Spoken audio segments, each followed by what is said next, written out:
Hi everyone, it's Brittany here, and I wanted to do a little quick video about the Evolution Advanced. This is a new die cutting machine by Lifestyle Crafts. We are memory keepers, and it does come with a letterpress plate. I got mine off HSN, and there it did anyways. I'm not going to talk too much about the letterpress just because there's a lot of videos about that, but there's not a whole lot of videos about this machine itself, and I'm going to try to keep it pretty quick and simple and kind of just give you guys the rundown, what I like, what I don't like, and stuff like that. I'm kind of running out of memory, so it's going to be kind of quick. But the first thing I want to talk about is on the side here. And so on the side there's this dial, and down here it says die cut. Let's see, it's sectioned down, so I'll try to, there we go. So you can see it says die cut, letterpress, and emboss, and then over here there's just some numbers. And what I think is really awesome is that I found that for the most part the dial is pretty correct. So if you're embossing a thicker paper, you would have it up here. The only thing is with die cutting, some of the dies do require a little bit more, but I love the fact that you can just, you push this in and you turn it, and once you get down here, you know, that's kind of more thicker paper, and it'll cut perfect. So I love that, and this eliminates the purpose of having any other shims, any other plates, anything like that, and I love that because you don't have to buy any more plates anymore. So since I'm mentioning the plates, I'm going to talk about the cutting plate. Now this is a little bit different in that we're used to cutting, you can cut upside down, you can cut face down. This is a plastic mat. It's just a really heavy duty plastic. Here's what the back looks like, and it's just a really thick plastic, and you don't want to cut onto this because it'll scratch your mat, and you don't want to do that, or a platform. And this is the mat for cutting, and they didn't really talk much about this, so I was a little iffy when I bought it because they didn't really say what this was made of. I was worried I might have to buy a bunch of these, but essentially this is like a self-healing mat. That's the closest thing I could compare it to, and you can see here I've done a lot of cuts on here already.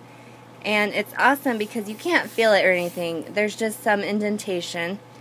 And I love that because you're not going to run through plates like you used to.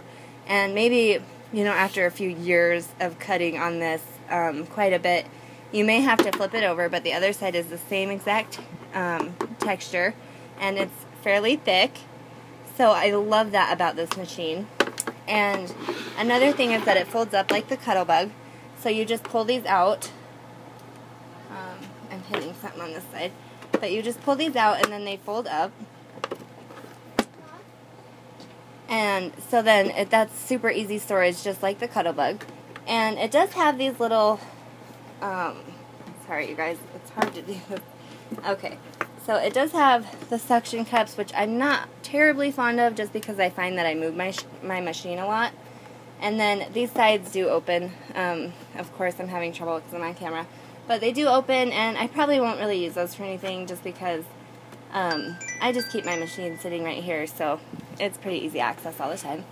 And the only thing that I don't like about this machine is that it comes with this handle, and at first I had a really hard time getting it to move to the lock. So I had my husband do it, and as I was twisting for it to cut, I noticed it kept coming off. So it does keep coming off. I see that this little black piece here is incomplete. So I don't know if that is why it doesn't lock on. I'm not really sure if it's supposed to be that way or not. But I know that that's the one thing I don't like is when you're working on something and you're turning and turning and all of a sudden it flops off.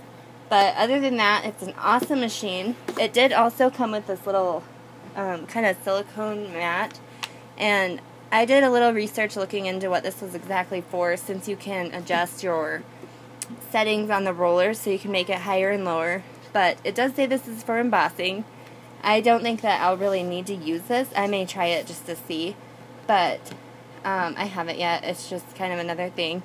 So I love the machine overall. I just wanted to give you guys a quick run through because I know that there's a lot of sponsored videos out there for these, but not a lot of personal opinion videos, so I thought I would do my own. But thank you all so much for watching, and I hope you guys learned, a little bit about it. And if you guys have any questions, please let me know.